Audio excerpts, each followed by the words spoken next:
Salut Bernard, j'espère que tu vas bien. L'autre soir, on se parlait de sites web qui pourraient peut-être t'aider à maximiser ton effort, surtout en faisant certaines choses entre tes cours d'anglais.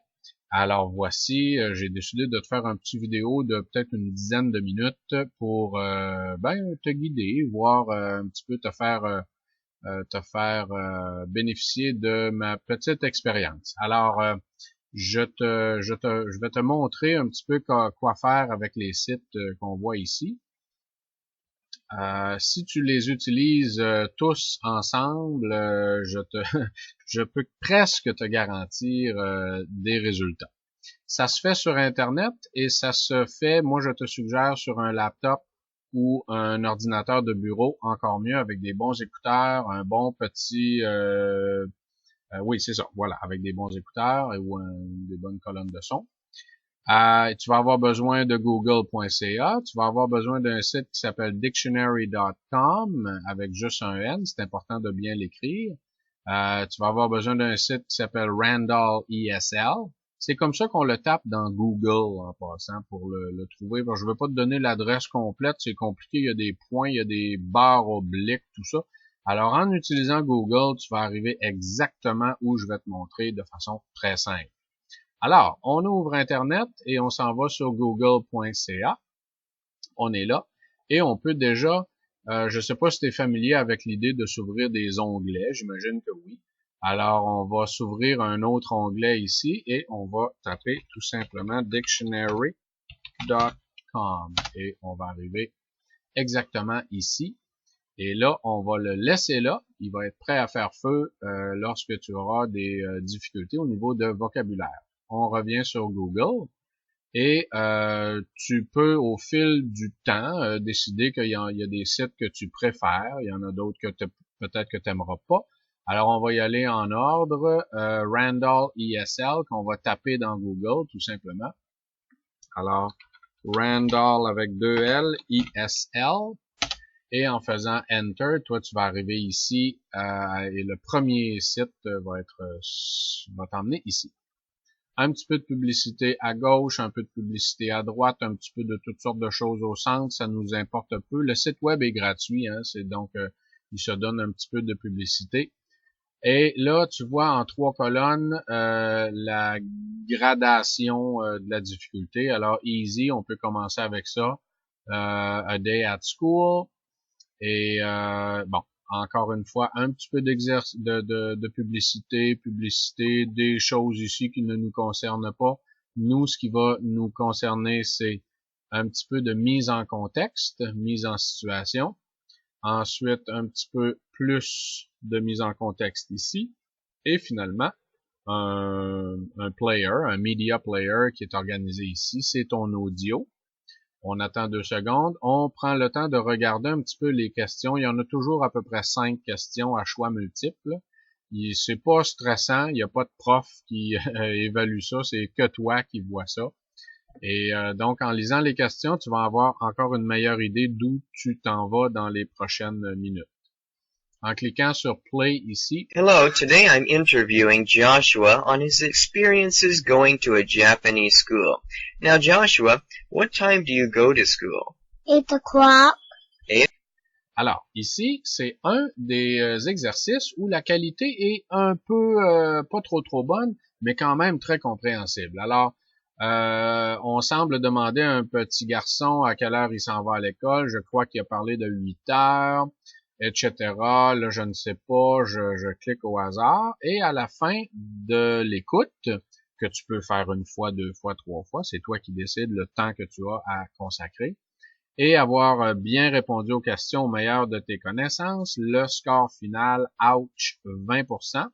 Je te conseille de ne pas trop regarder ici à 20%.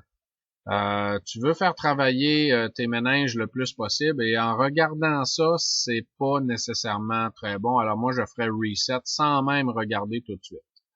Reset. On écoute à nouveau. On peut ramener le curseur à Hello, 0. today I'm Et on peut réécouter autant de fois qu'on veut. Ça ne dure qu'1 minute 35 secondes. Au bout de ça, l'idée, c'est d'avoir 100% avant de passer à l'autre. Et en plus d'avoir 100%, d'avoir une bonne compréhension de l'entrevue. Alors, ensuite, il y a quelques autres types d'exercices grammaire. Je les conseille pas nécessairement, quoique c'est toi qui es ton propre patron. Mais moi, je trouve que c'est un site web où on peut se concentrer plus sur des exercices d'écoute. Voilà. Alors, il y en a plein, comme tu vois, là, t'en as pour 1 an. C'est pas compliqué. Puis il y a d'autres choses que tu peux éventuellement regarder. Basic, Listening Quizzes for Academic Purpose. En tout cas, il y en a plein. Ça, c'est Randall. Plein d'activités d'écoute pour ta compréhension orale. Si on retourne ici, pratique de compréhension de lecture et orale. 365 ISL. On fait juste taper ça dans Google. Alors, on revient à Google. 365 ISL. Et on va faire Enter. Et là, tu arrives ici. Et c'est le premier lien. 365 Short Essays for ESL Students. T'en as 365. Il y en a pour 1 an si t'en fais un par jour. Alors, on va essayer le premier pour le fun. L'idée, ce que je dis souvent à mes élèves, c'est qu'on n'est pas là pour lire des choses qui vont nous donner du plaisir ou rien de ça. On n'est pas à la ronde, hein? On est là pour pratiquer notre anglais et développer notre vocabulaire et notre grammaire. Alors, ce que je te suggère, c'est de lire ce que tu vois à haute voix. Alors, tu avertis tout le monde chez vous que tu n'es pas en train de capoter et tu lis ça à haute voix au meilleur de tes connaissances. America is... Et là, si tu sais pas comment prononcer ce mot-ci, known, eh bien, on doit arrêter. Comme je dis aux élèves souvent, si vous lisez un poème et que vous ne comprenez pas un mot dans le poème, c'est-à-dire il y a un mot que vous ne comprenez pas, ben vous comprenez pas le poème. Alors, il faut revenir, il faut travailler fort. Alors ici, on va le taper comme on l'a vu écrit sur l'autre site. On voit que c'est le participe passé du verbe savoir. Évidemment, moi, je te dis tout ça en français, mais je t'invite à toujours demeurer en anglais, le cerveau bien ancré en anglais. Autrement dit, à pas te demander dans ta tête, voyons, qu'est-ce que ça veut dire? Ben, what does this mean? What is this? Toujours garder ton cerveau en anglais. Alors, là, ça te donne pas la prononciation, hein, ça te donne juste la définition, mais garde, il y a le symbole ici. Known. Aha, known. Known. Alors là, tu comprends qu'on ne prononce pas le K et c'est le participe passé de know. Alors, on sait quelque chose de plus et on continue. America is known as the land of opportunity where one, bon, etc., etc. Tu lis ça à voix haute. C'est important que ce soit à voix haute, au meilleur de tes connaissances. À la fin, la beauté de la chose, c'est que tu peux t'auto-corriger en cliquant ici sur le bouton Play. America is known as the land of opportunity, where one could achieve anything they put their mind to, no matter who they are. Alors là, t'es chez toi et tu viens d'entendre quelqu'un. Là, c'est drôle parce que c'est quelqu'un avec un petit accent francophone, mais c'est pas grave du tout. L'idée, tu peux faire pause quand tu veux. Tu peux lire une phrase tout de suite après que tu l'aies entendue. Et comme ça, tu améliores ta prononciation. Et à chaque fois que tu vois un mot que tu ne comprends pas, tu dois t'arrêter. Tu dois t'arrêter et soit trouver ta réponse sur dictionary.com ou amener ça à ton professeur. Pourquoi on dit the United States puis on dit pas the Canada? Bonne question pour ton prof, ça. Alors voilà, et à chaque fois que tu as une réponse, ben tu t'améliores. Tu viens de t'améliorer. On retourne à Google pour te montrer rapidement un autre site, VOA Playlist. On fait juste le taper comme ça dans Google. C'est très simple. Alors, VOA Playlist, Enter, et tu arrives ici. Et je te suggère de cliquer ici sur le premier lien qu'on te suggère, que Google te suggère. Et voici, tu arrives sur VOA, qui est Voice of America, qui est un excellent site d'app de développement de talents langagiers, si on veut. Alors voici, tu as plein de sections, d'accord? Moi, je te suggère d'aller plus dans les Education Report, Technology Report, Health Report, Economics Report, Agriculture. Ce sont des sujets qui risquent de ne pas nécessairement t'intéresser. L'idée n'étant pas là, évidemment, là, j'imagine que tu commences à comprendre ça, cet élément-là. Ça ressemble à ça, tu peux le mettre en plein écran. From VOA Learning English, this is the Education Report. Today, we hear expert suggestions for academic writing. Alors ici, particularité, c'est une liseuse de nouvelles, si on veut. Souvent, c'est organisé comme ça. Tu vois là, ici, si tu aimes ça, il y en a des centaines de vidéos, des centaines de toutes sortes de sujets. Tu vois qu'il y a les sous-titres qui suivent et l'anglais est prononcé de façon ralentie. C'est volontaire, c'est normal et c'est une des bonnes façons de bien apprendre à prononcer quelque chose. Alors, il faut pas dire, bon, parle pas vite, puis ça me donne rien. Non, au contraire, ça me permet de bien intégrer la prononciation de suggestions, par exemple. Elle va bien le prononcer lentement pour que ça rentre bien de ton côté. Il y a toutes sortes de choses ici qu'on peut faire avec ça. Exemple, tu ne comprends pas le mot expert. Okay, c'est juste un exemple insignifiant.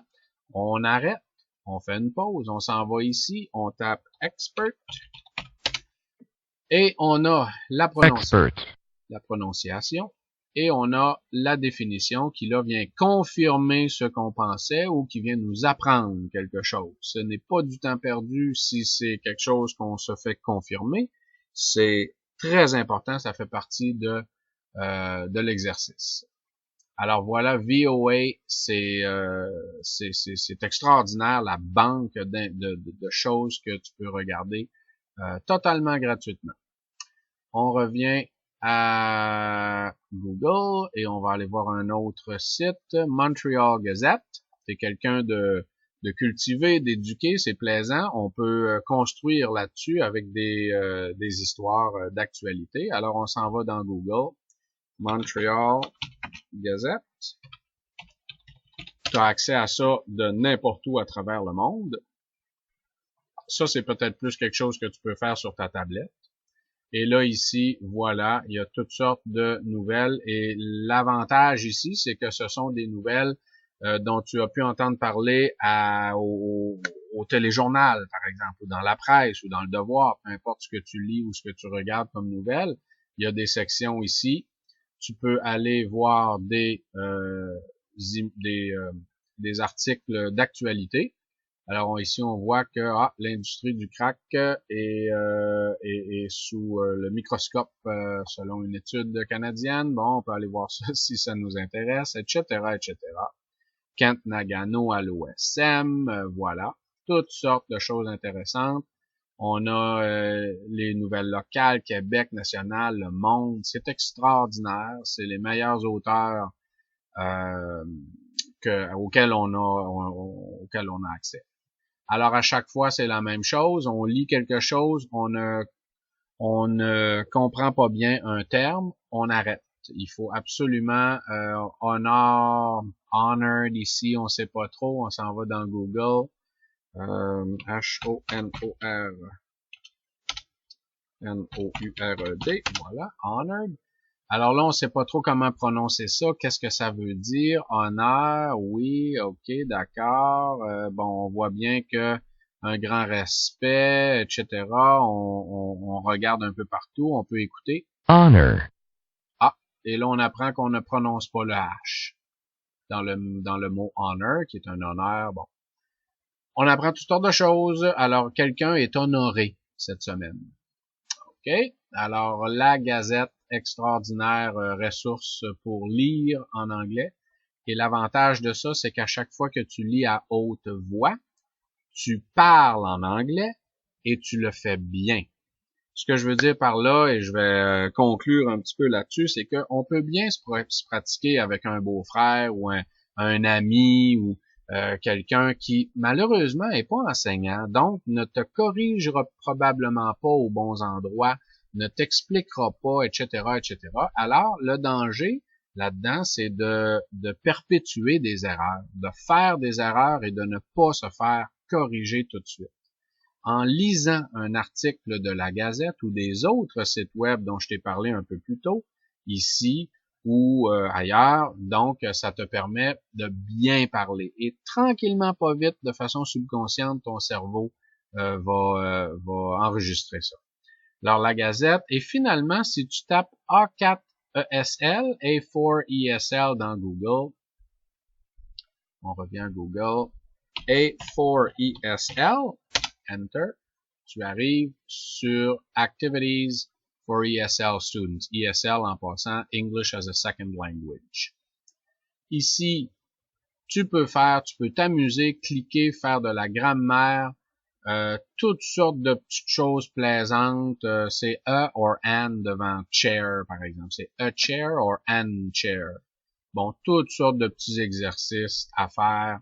Chaque exercice que tu fais, chaque 5 minutes que tu investis est un bon 5 minutes qui va t'aider à t'améliorer, tout simplement. Voilà. C'est comme ça que ça marche. C'est aussi simple que ça. C'est une question de temps. Et je dis toujours à mes élèves, essayez de l'entrer dans votre agenda. Comme ça, le lundi, vous savez, c'est pas autre chose, c'est de l'anglais. C'est comme n'importe quoi, si c'est remis à plus tard, ça ne fonctionnera pas. Tu peux avoir les meilleurs profs à chaque lundi, tu vas voir à un moment donné, tu vas saturer. Si c'est 2, 3, 4, 5 fois par semaine, et là, ça n'a pas besoin d'être 3 heures, ça peut être 5, 10 minutes, ça va faire toute la différence. Voilà, je te laisse là-dessus. Je m'excuse, ça a pris un petit peu plus que 10 minutes, mais bon, je suis le fils à Bob. Il faut toujours bien que j'explique longuement. Et voilà, c'est ce que j'avais à te dire là-dessus. Alors, je t'offre tous ces liens-là et je te souhaite la meilleure des chances. Et si jamais tu as d'autres questions, gêne-toi surtout pas. Tu vas avoir mon courriel en même temps que tu vas recevoir ce message-ci. Gêne-toi surtout pas. Alors, bonne chance, Bernard, et au plaisir. Au revoir.